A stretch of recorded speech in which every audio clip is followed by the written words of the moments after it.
Good evening, and welcome to the second part of Critical Crossroads, our two-part interview with journalist and author Emily Tamkin. I'm Noelle D'Amico, Director of Social Justice at the Workers' Circle. The Workers' Circle is a national secular Jewish social justice organization building progressive identity through Jewish cultural engagement, the promotion of Yiddish language and tradition, and multi-generational, impactful activism. It was 125 years ago that the Workers' Circle was founded by Eastern European Jewish immigrants fleeing pogroms and persecutions and seeking democratic freedoms, a place where they could build a better and more beautiful world for all. Today, we deeply value the opportunities to work in partnership with other wonderful organizations in creating just that kind of world. And tonight, our partners for this program are our 6 co-sponsors: Trua, Jews for Racial and Economic Justice, J Street, Bechol Lashon, Workers' Circle, Boston Workers' Circle, and Jews for a Secular Democracy. We thank our co-sponsors and hope you'll learn more about them. Tonight, Workers' Circle creative consultant Anthony Russell is interviewing journalist Emily Tamkin, author of The Bad Jews, A History of American Jewish Politics and Identities. She is also the author of the book that will be discussed this evening, entitled The Influence of Soros. She is at work on a third book on Holocaust remembrance in pop culture, politics, and foreign policy.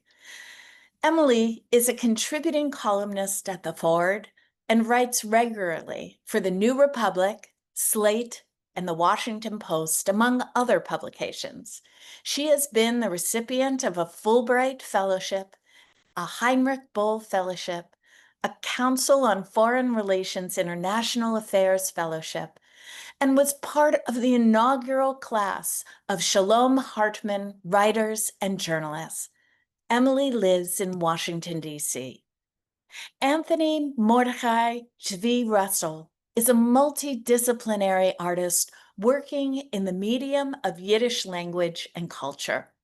A former AJU Public and Mandel Institute Cultural Leadership Fellow and present Mitchell J. Gerstein Distinguished Visiting Artist in Residence at the University of Toronto, Anthony has expanded his work into exploring the intersection of racial justice and Yiddishkeit as a cultural consultant with the Workers' Circle since the fall of 2020, and as an essayist in a number of publications, including The Forward, Tablet Magazine, and Jewish Currents.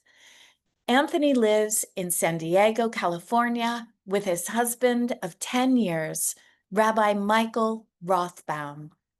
Friends, I'm so glad that you've joined us tonight. You are in for a treat. Please join me in welcoming Emily and Anthony. Anthony, I now turn the program over to you.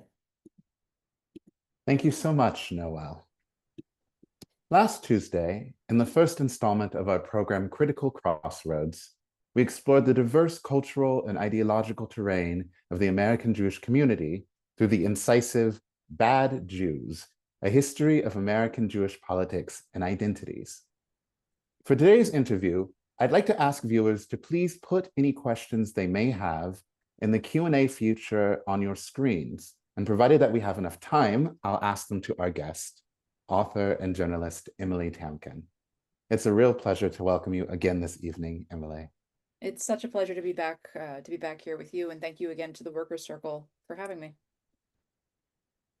So speaking of questions, as a follow-up to our previous conversation, I and some of last week's viewers wanted to ask an important additional question, which is whether the events of October 7th and its ongoing aftermath have affected or changed your perspectives on American Jewish life and identities as explored in your book, Bad Jews.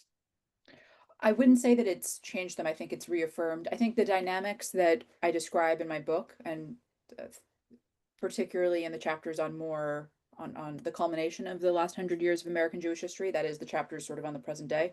I think the dynamics described in those chapters are still true, but more so, right? The sort of the drawing lines in the sand of what does and doesn't count as Jewish identity, and you have to have these sorts of politics and express your Jewishness this way to be considered real. Um, I think we're still seeing that. There's two things I would add. The first is that, and I wrote a piece on this in the New Republic last year, so I'm cribbing for myself, but in the 1950s during the Cold War period, there were mainstream American Jewish institutions that cooperated with the government to, and I may have mentioned this last week, but that cooperated with the government and sort of turned over the names of suspected socialists or communists to authorities.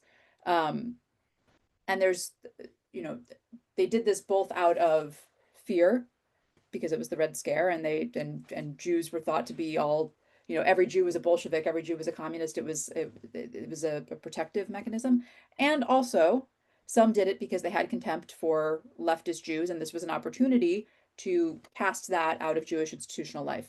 And I sort of think that we're seeing a similar thing today, but not with communism, but with anti-Zionism or criticism, staunch criticism of Israel. I would say that. The other thing that I would say is that right after October 7th, so throughout 2023, leading up to October 7th, there was this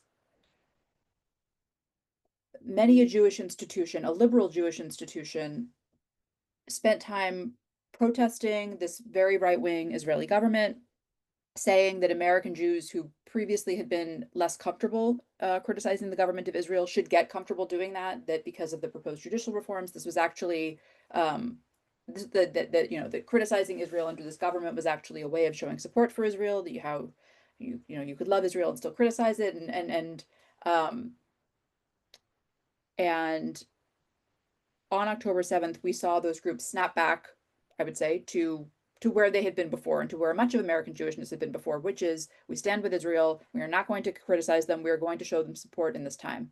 And I think there were some, and I know there were some, because they wrote it under their own names, who basically said this is an opportunity for unity within within and between American Jewish communities.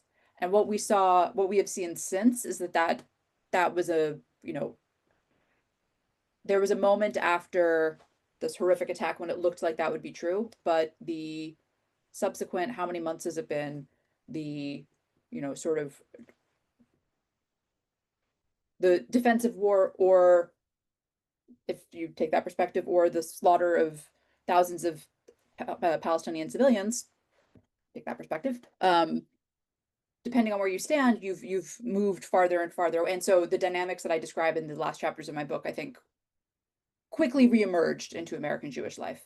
So that's how I would, and reemerged with a greater force because the stakes feel so high and they are so high. So that's how I would answer that question about it. It's not a changing of my mind, but it's a reaffirmation of the dynamics that were already there. I've experienced myself because I distinctly remember the year of the attacks, the Yom Kippur before the attacks happened. Yes. There was an afternoon program in my own synagogue made up of a panel of Israelis who were talking about the various ways in which they were protesting the various kinds of laws concerning the judiciary in Israel. And now, looking back at that, it seems like, I don't know, an artifact from another time, because all of that is gone. This moment has changed, especially in the United States as well as in Israel. So I just think that we're back. I think now we're back to where we were then in terms of conversations and debates on. I mean, you could see the Orthodox Jews had this debate recently, right? Where some came out and said, enough, we need a ceasefire, and actually we're staunch supporters of Israel and we're not going to be told otherwise. And others said that's really not your job as an American Jew and an Orthodox American Jew. You're supposed to be supporting and keeping your mouth shut.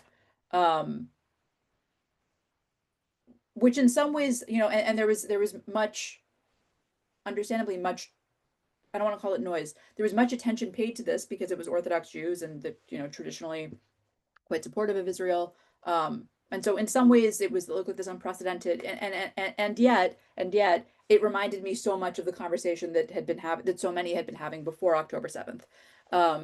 So we're not where we're where we were, but not. We're where we were, but more so. Right, right. Yesterday, in the wake of right-wing political activist Charlie Kirk's assassination, Vice President J.D. Vance, in the capacity of guest host on the Charlie Kirk Show podcast, stated the following from his office in the Eisenhower Executive Building in Washington, D.C., quote, "Did you know that the George Soros Open Society Foundation and the Ford Foundation, the groups that funded that disgusting article justifying Charlie's death, do you know they benefit from generous tax treatment? They are literally subsidized by you and me, the American taxpayer. And how do they reward us? By setting fire to the house built by the American family over 250 years." Unquote. Now, given that I conceived of this two-part interview at least a year ago, I'd love to be able to acknowledge my extraordinary powers of farsightedness. But as opposed to speaking to my own prescience, the coincidence of the vice president's comments of yesterday and the subject of today's interview speak directly, not only to the perception of George Soros' place in politics, but also to the virulently conspiratorial rhetoric that too often accompanies that perception. In the introduction to your book, The Influence of Soros, Politics, Power, and the Struggle for an Open Society, you strongly state pretty much upfront, quote, "This is not a biography of George Soros. A biography of George Soros would include interviews with wives and children and try to get at the man's most personal and private moments, and attempt to share with the reader a version of the man never seen before. This book does not do any of that. This is not a biography of George Soros. Rather, this is the story of George Soros's influence," unquote. What led you to write this book from that particular stance, the exploration of his influence as opposed to a more conventional biography? Because that's what when most of us are talking about George Soros, that's what we're talking about. We're not actually talking about George Soros at home with his middle name. There's a wonderful biography by Michael T. Kaufman, the only that Soros himself sat for many hours, sat for many hours of interviews with him, and he does talk to all the family members, and it does get into his innermost psychology. The only drawback is that it and just to say, sorry, I muted myself. You did have an email correspondence with Soros himself as well, which is like a feature throughout the book. Yes, I also mine is also a reported book. Thank you so much. That does include an interview with Soros and interviews with people close to him, but I'm not trying to delve into his psychology in the same way, because I think that when people from Vance to Hungary's Viktor Orban to Slovakia's Robert Fico to I don't know who else is talking about him, they're not talking about George Soros the man. They're talking about this ghost that they've invented to fight in place of an actual political opponent. And so to me the interesting question is, how did this ghost come to be in our politics when the real guy is right here? So to me, that was the more relevant question for what I was interested in. That makes a lot of sense, especially once you've gotten to the end of the book, because like so much of the essence of who he is his influence in the world. This book was a rather interesting read for me as someone who's worked for over a decade with progressive Jewish organizations. As you know, the Worker Circle has a longtime motto expressing its mission, schönere und bessere Welt für alle, a more beautiful and better world for everyone, which for the Worker Circle has been realized through a history of social and political advocacy and action on over 100 years worth of progressive causes. What I found compelling was that in a number of ways, you could say that the philanthropic work of George Soros has many of the same goals for society that the Worker Circle does. For example, his consistent resourcing of the protection of voting rights and democracy, not just abroad, but in the United States as well. But of course, as an internationally oriented man of finance, the dimension of his support is so much larger and diverse in the scope of what it aims to do in comparison to the vast majority of domestic organizations working in comparable fields. Even so, I found that the important thing is that in spite of being a person of almost inconceivable means, Soros has publicly and consistently articulated the necessity of financially resourcing programs dedicated to the common good in his conception of an open society. It would be very easy for me to dismiss this as mere virtue signaling, but I think in a world in which there seems to be a steady depletion of virtue, I'm willing to receive any signals of virtue that might be out there.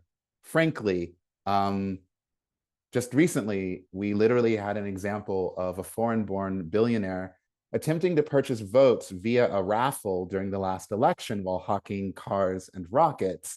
We have other American billionaires resourcing attempts at alternative societies explicitly run on techno-autocratic ideologies fueled by crypto economies. So honestly, I think the influence of Soros as a philanthropist, at very least, is a positive one, even as he himself is critical of the limitations of philanthropy. So bringing all of this down to our particular level, what relationship is there, if there is any, between the kind of work Soros has financially resourced and the kind of progressive organizations and I think many people watching this evening have either worked for or supported?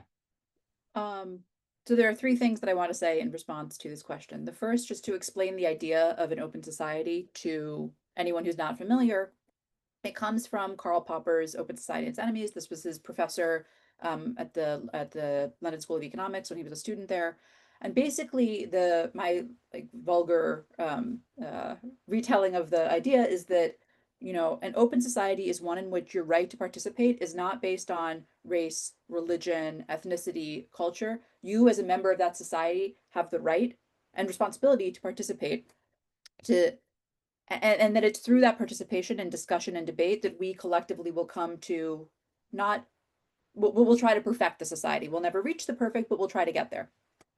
This stands in opposition to a closed society, which is one in which you do have to be of a certain race, religion, ethnicity, culture, etc., in order to.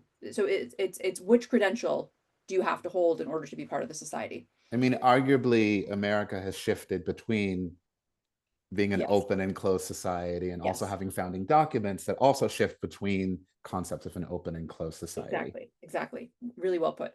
Now, I argue in the book that I'm, not to surprise anyone too much, but yeah, I think that's the sort of society that I want to live in. And also that I think that it is directly antithetical to the concept of billionaire philanthropy, or that billionaire philanthropy is that you can't truly have both, because what happens with when you have a society that has billionaires is that it's just too much money and too much power, and so if we all go to put our thumbs on the scale, their thumb just weighs so much more. And so it's one of the tensions that I explore throughout the book. How do you have this person who is promoting this concept that his very existence arguably undercuts? And it's a tension that he has acknowledged and denied at various points in his life. So at one point, for example, somebody put to him, well, you're such a powerful person in finance and you can affect world markets. Like, how do you square that with your work philanthropically? And he said, well, I play by one set of rules in the financial realm and another set in the philanthropic realm. And then later in life, he sort of changed this and has said we should be taxed more, etc. So there's that. Having said all of that, the reality is that, and we'll talk more about anti-Semitic conspiracy theories about Soros over the course of this hour. Look, a reality is that in the realms of finance, politics, and philanthropy, he's a very influential person. Like, the title of the book does not lie. But the problem with these conspiracies the problem with the conspiracies are too numerous to count. The problem with trying to refute them is that there's always, not always, normally, as I put it to somebody earlier today, there's a seed of truth planted next to the tree of conspiracy. So, for example, it is true that in the 1990s, Open Society worked to reinstate welfare benefits for immigrants. It is true that there are, sort of liberally minded NGOs that work on immigrants' rights that have taken funding from Open Society. What is not true is that Soros is trying to promote open borders, or that Open Society is trying to promote open borders. What is not true is that, as some said in 2018, that he was responsible for the migrant caravan. This was around, you may remember, the 2018 midterm elections, and some were trying to make immigration a big issue and implied that Soros was, was trying to flood the country with migrants and push this great replacement theory and the idea that this wealthy Jew is trying to change our demographics. And so, but by the time I explain all that, right, the conspiracy is already, first of all, I've repeated it and trying to refute it, and second of all, it's well, there's this and da da da. So all that is to say that it is true that progressive nonprofits, progressive organizations, yes, many have taken money from Open Society.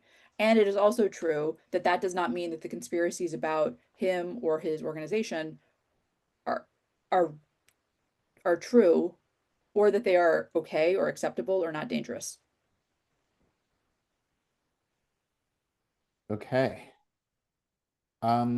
Now that you've brought it up, I'd like to briefly, and I say briefly because the subject could be a whole entire additional program. I'd like to briefly discuss Soros as a site of conspiracy, and specifically anti-Semitic conspiracy. In the book, you identify the one source of these conspiracies as happening around Soros's work in creating a more open society in Central Europe, with former Soros scholarship recipient Viktor Orban being one of its most prominent disseminators, which is, I don't know, pretty disappointing to me. From there, it's a who's who of international anti-democratic political figures and functionaries, internet conspiracists, and inevitably American presidential candidates who eventually become the president-elect. Having consistently run on an explicitly anti-immigrant platform, it was only a matter of time before Soros conspiracies became a part of the kind of Trump White House rhetoric that is utilized to bolster cruel and inhumane state and national policies. In 2018, Trump, in an exchange with reporters, stated that he wouldn't be surprised if it was Soros who was funding the reputed migrant caravans making their way north. A few days later, this conjecture about Soros funding was stated as fact by the head of the conservative organization Judicial Watch. And a few days after that, 11 people were murdered at the Tree of Life Synagogue in Pittsburgh, Pennsylvania. To quote from your book, the shooter was upset specifically over the Hebrew Immigrant Aid Society, which we generally know as HIAS, a Jewish nonprofit that helps resettle refugees, which, the shooter said, quote, likes to bring invaders that kill our people. Earlier in your book, you speak to a spokesperson of Viktor Orban's in Hungary about his opinions on Soros's work in Hungary. And during the course of the conversation, he states, Soros's Jewish identity was never a topic. The issue was his globalist approach to things, and that Soros was, quote, the ideal person in many ways to personalize the globalist phenomenon. Now, anyone who's spent a paltry 10 seconds on the internet knows that the word globalist is often supposed to mean something else. I hope I don't have to draw a cartoon of, like, I don't know, an evil octopus astride the entire world in order to address an anti-Semitic canard that's been in currency for at least 150 years already. And yet there are always the denials. Oh no, like, we don't mean Jews, we mean a shadowy globalist cabal, nearly all of whom just happen to be of the Jewish persuasion. And nowadays, anyone can indulge in this kind of blameless conspiratorial thinking, even Jews. The son of Israeli Prime Minister Benjamin Netanyahu was temporarily banned from Facebook in 2017 for posting an anti-Semitic cartoon of George Soros as a reptilian happy merchant.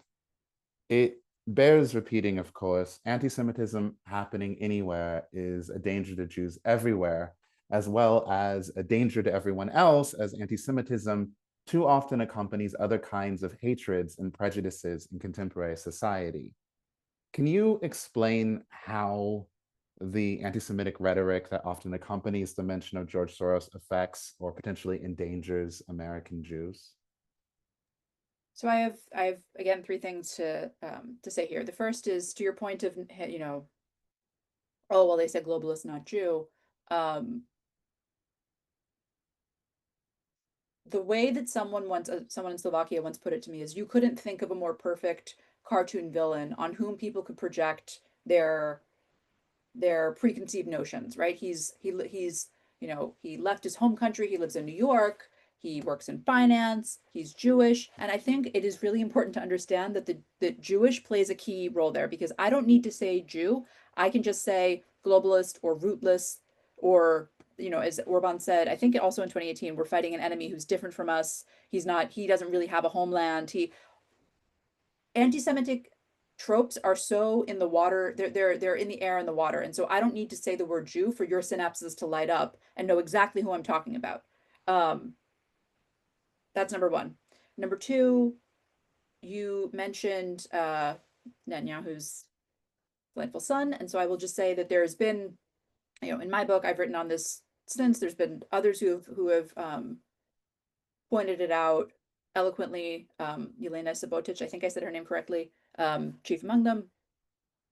There is sort of an alliance between certainly the Israeli government currently in power and those who push anti-Soros, in my opinion, anti-Semitic conspiracies abroad, in which Israel gives them cover and says, the Israeli right in particular gives them cover and says, no, that's not anti-Semitic. And we can talk about what it's sort of not difficult to see why. It's We have comparable dynamics domestically as well, where yes.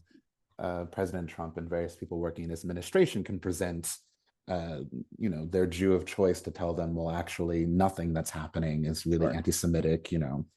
Exactly. And it's sort of, I'll support your nationalism if you support mine. And the fact that many Jews abroad are endangered by this rhetoric obviously doesn't matter all that much. And look, this is what I find really upsetting, is that it has been explained to people who use it over and over again that the language is anti-Semitic, right? I could understand if, one time you used the word globalist and you didn't know what it meant, and then somebody explained it to you. They repeatedly go back, and not just the word, like we're so far, 5 years after this book came out, we are so far past that. We are so far beyond these cutesy little dog whistles, right? It is so much more out in the open now. This same language, as you said, and I am not blaming anybody but the shooter for the shooting at the Tree of Life Synagogue, but this same language and rhetoric in which a shadowy elite Jewish figure brings in migrants was written down by the person who carried out this murder.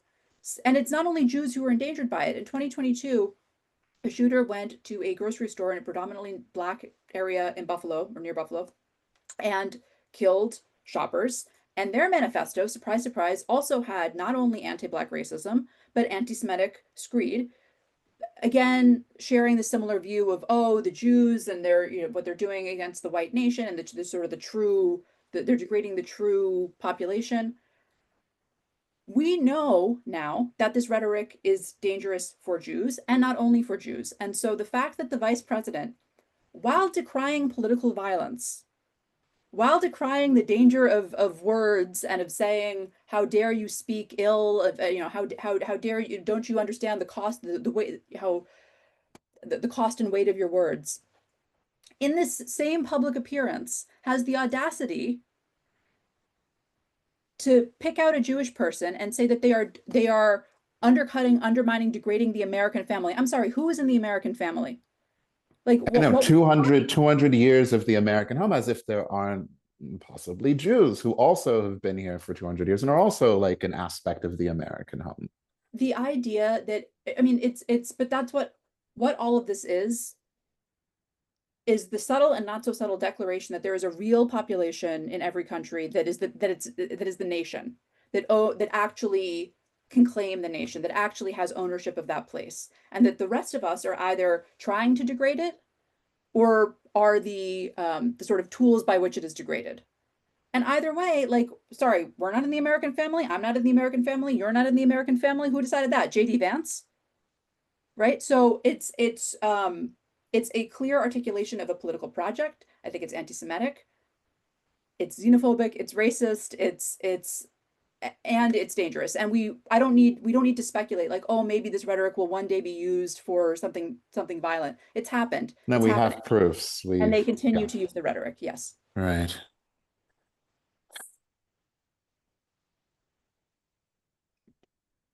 Someone you speak with in the book states that the legacy of Soros's work in creating an open society,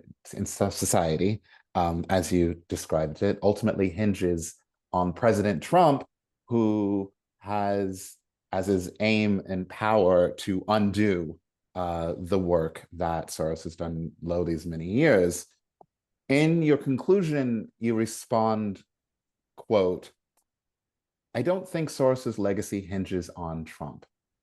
I think it is in every person in Sarajevo. I think it is there in Slovakia when they elected their first woman president, a woman who ran and won on an anti-corruption platform. I think it's in the people who work for asylum seekers in Hungary, even when they risk being considered criminals for it. I think it's in the people who push for greater voter enfranchisement in the United States. And when those same people turn around and ask why there are billionaires and why they are not able to enfranchise and empower themselves, I think it is in them too. So by the end of this book, you've really managed to survey the influence of Soros, as it is titled, and as is outlined in that passage. Do you feel your perspective on George Soros has changed at all since you published those particular words? Here's how I'll answer that question. Um, the person who you quoted is Istvan Rev, who is the archivist he at Central European University, the university that Orban that Orban that Soros founded in Hungary, that has since had most of its work kicked out to Vienna. And Orban actively closed. Right, right. Yes. Yes. Soros opened it, Orban effectively closed much of it. And what he said was that if Trump won in 2020, that Soros's work would basically be a failure. And obviously that didn't happen. And then he won again in 2024. And I think what we are seeing now is how quickly so much work against ethno-nationalism, against liberalism, against the idea of an open society, how quickly all of that can be undone. So do I feel more cynical now than I did 5 years ago when I wrote it? Yes, I do. But I will also say something else that Istvan Rev told me, which is, I made he basically said, like, what do you want me to say, that there's Trump and there's Orban, and this is in the book, that there's Trump and there's Orban, and so we're doomed. And he said, of course we're doomed, but we're also still alive, and so as long as you're alive, you have to try to do something. And he said, this is always how it goes. Someone builds something, someone else comes and knocks it down, and then you or somebody else has to try to rebuild it again. And so that part of the book resonates with me more now than it did when it came out. Fascinating. Yeah, I distinctly remember that part of the book, and it really got to me because I mean, reading this and knowing that that was, that was stated as a fact back then, it's even more true now than it was the time at which it was stated, is just it was really meaningful. So I'd like to thank our viewers for submitting questions to the Q&A box. I'm going to see what we have here. All right. Let's see.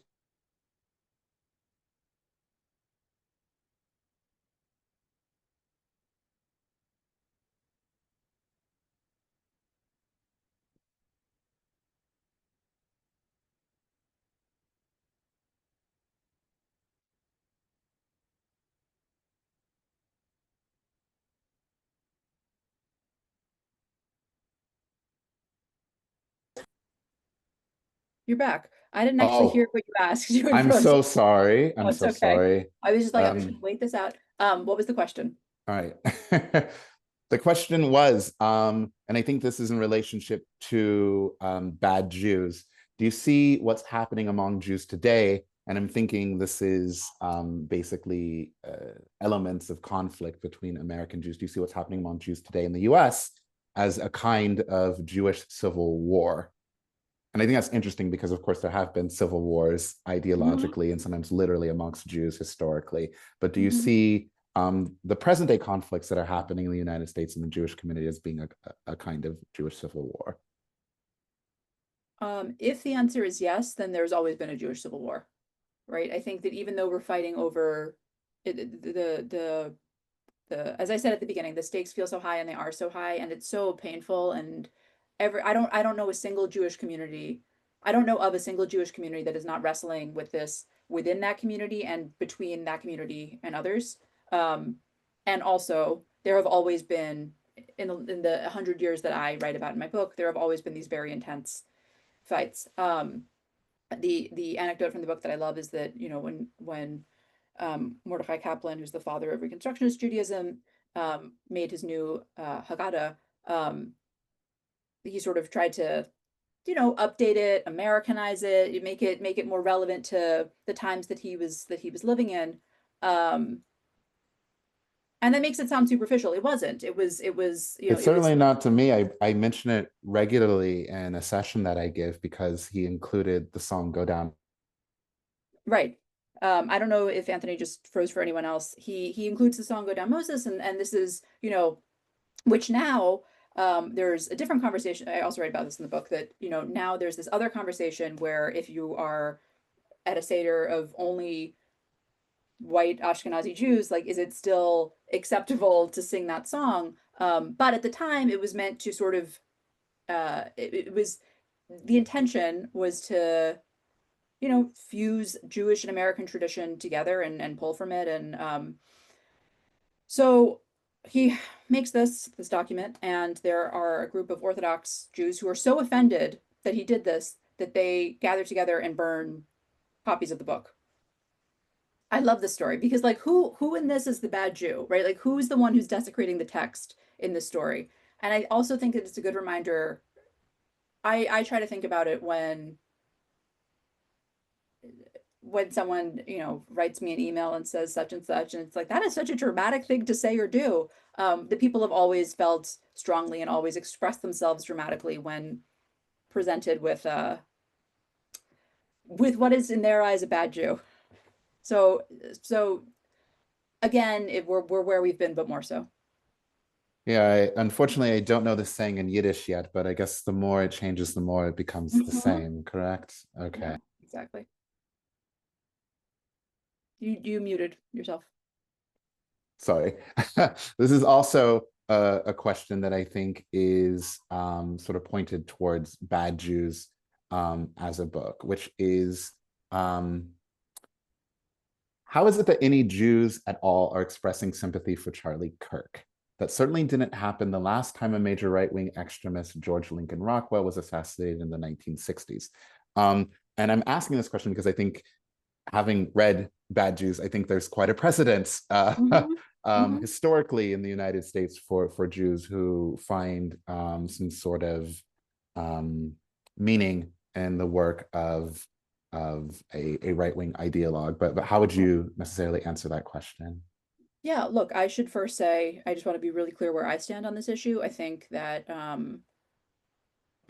am against violence and gun violence, and of course, I'm not endorsing this murder in any way. I just want to be Of really clear on course. that. And I want to be Yeah. really clear that Charlie Kirk had a long history of anti-Semitic comments, right? He said that he talked about Jewish donors. He said that Jews hate white people. Um, he said that you know that all Jews want to convert. Like just a series of things that I don't think express solidarity with Jews and that in fact endanger us. Having said that, I know that there are people who felt that he was a real friend to Jews. I think there are two reasons for this. One is that there are people who are even further to where he was on the right. And he sort of checked them. But I'll be honest, I think the real reason is Israel.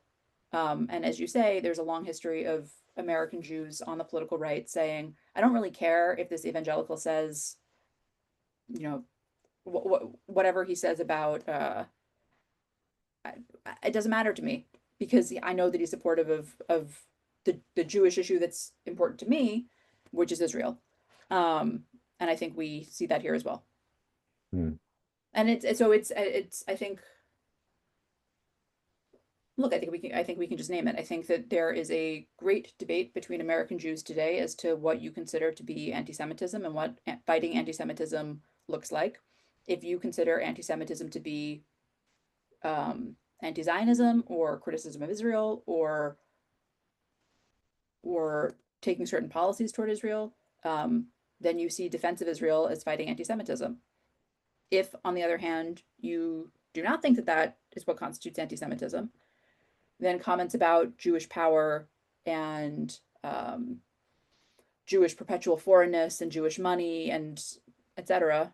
will all still upset you. And excusing them, you will see as excusing anti-Semitism. Right. I have one last question, which I think is really interesting because it identifies a particular point that I really appreciated in your book. So the question is, here in California, Governor Newsom is begging individuals to contribute for passing the redistricting effort, since many billionaires on the right are contributing hundreds of millions of dollars each to defeat these efforts. How come George Soros and others are not contributing to this effort? And I'm just going to say, I think this is a good question because you really outline in the book exactly what kinds of efforts George Soros specifically funds, and kind of how farsighted he is in anticipating where society is going to be once it decides to acknowledge the problems that he is actively resourcing to address. Mm-hmm. So, in your opinion, why do you think this redistricting effort in California might not be the kind of thing that he at this particular point would be interested in funding, and what would be? I should say that I think, well, first of all, we should be really clear to say that there's open society funding and there's also political funding, and he does both, but they are not the same. Yes. And actually, I think one of the issues that open society runs into is that they get charged with being political. Like, for example, Soros famously funds progressive prosecutors in district attorneys' races. That's true. Like, that's not, he wrote a Wall Street Journal op-ed saying why I back progressive prosecutors. And it's because since the 1990s, he's believed that we reach for, you know, sort of, since the 1990s, he's looked at drug use and said that we treat this as a criminal legal problem when we should be treating it as a medical addiction problem. Yes, which like contemporarily is more in the mainstream as a concept than it was in the 90s. I think he was, I think on that issue, I think he was decades ahead of where, certainly where the center left to left of the country was. But open society then gets hit with like, oh, you're trying to, you know, get the NGOs to give drugs or whatever. So first to make that delineation, I think that where I expect to see Soros political funding go is voter enfranchisement, voter registration, candidates that I'm just going back based if past is prologue, candidates that they think will be worthy. I think that the thing that I want to raise in response to your question is that to me, this is one of the challenges of billionaires in open society, which is like, is it healthy? I'll just say my question is this statement. I don't know that it's healthy for democracy if when one billionaire decides to get involved in a race, the response is like, well, where's our billionaire? Right? I don't think that that's empowering. I don't think that's good for civic efficacy. And also, if your billionaire decides that he's going to spend his money instead on progressive prosecutors or on get out the vote drives or on this candidate for governor and not on this redistricting decision, where are you? Right? And so to me, there's a broader conversation that I don't think we're going to have because we're just not on that road in this country right now, about billionaire money in politics. And I have to say that this is the other thing that really, so often when I have these kind of talks, somebody like pops up and is like, but it's not anti-Semitic to criticize Soros, which is something that nobody has ever said. Like nobody has ever said that actually criticizing him is anti-Semitic. I'm not saying that. If you stick to criticizing what he actually says and does, that's, of course, that's not anti-Semitic. It becomes anti-Semitic when you don't, when you move from, you know, I really don't think that it's appropriate for a billionaire to be involved in this local district attorney race. Like it's just so much money in such a small town. It skews the scales. Like you can agree with that or not, but that's a criticism. What's not a criticism is Soros is trying to release all the prisoners across the country and have crime run through our streets. Like no, that's a That's a conspiracy. conspiracy. That's not something that's happening, and you're Right. over assigning agency to a Jewish person. And the reason that I know that actually money in politics is not the issue for these people is that by these people, I mean those charging that, oh, Soros involvement, is that they're very happy when billionaires are involved in politics. You mentioned Elon Musk earlier, right? And his efforts to in Wisconsin. So I think there's some projection going on there too, suggesting that those who that actually if what were bothering people was big money in politics, that would be addressed, but that's not actually what's at issue. Got it. So because we're coming to the close of this program, I wanted to make sure you had an opportunity to talk about your newest work. You have an upcoming book on Holocaust remembrance in pop culture, politics, and foreign policy. What can you tell us about this book? Does it have a title yet? I look forward to reading it on public transit and having people look very strangely at me as I've been reading a book titled Yes. Bad Jews and another one titled The Influence of Soros. Yes. What's the I title should for say this Bad next Jews one? was okay. The Influence of Soros was my first book, and that was my publisher's title. I wanted to go with The Alchemy of Soros because he has the book The Alchemy of Finance. They went with Influence. Bad Jews was all me, so you That's can all you. take that. This book will be called Holocaust Consciousness, which I think will also probably get you some looks on the metro, or the subway. Yeah, it's about how remembrance manifests in pop culture, politics, and foreign policy, what that does to our culture and our politics, and in turn, how those manifestations impact how and what we're remembering. It came out of Bad Jews and the writing that I've done since about really two things. The first is just profound disagreement over Holocaust memory and what we're to do with it and what we're to take from it. And by we, I mean Jewish people, all of us, but specifically Jewish people. Like, what is the lesson? What is there a lesson? Can you make Holocaust comparisons? What kind of Holocaust comparisons, etc. And the second, really, the dynamic that I was interested in is how did it come to be that the Holocaust is this thing that we're, this untouchable event that we're not supposed to put in history, we're not supposed to compare to anything else, and also at the same time, the most inane comparisons are made all the time, right? And I just drafted this chapter, and so it's on top of mind. But in 2020, there were all sorts of politicians who compared various COVID restrictions, vaccine cards, vaccine mandates, to having to wear a yellow star, or the treatment of the Jews in Nazi Germany, which is what happens when you. I mean, there's so much wrong with that, but chiefly the state trying to keep you alive and healthy is not the same as a state campaign to murder you and your friends and family, right? Like so how are we in this like how are we in this place, this moment? Like what are we what are we doing here? And why is this the thing we're doing? So that's how I decided to write the book. I can't wait to read it. I can't wait to see who you talk to and how you treat this. I mean, now I'm Emily Tamkin pilled, so I'm ready to see what you have to say about this very important and perennial subject.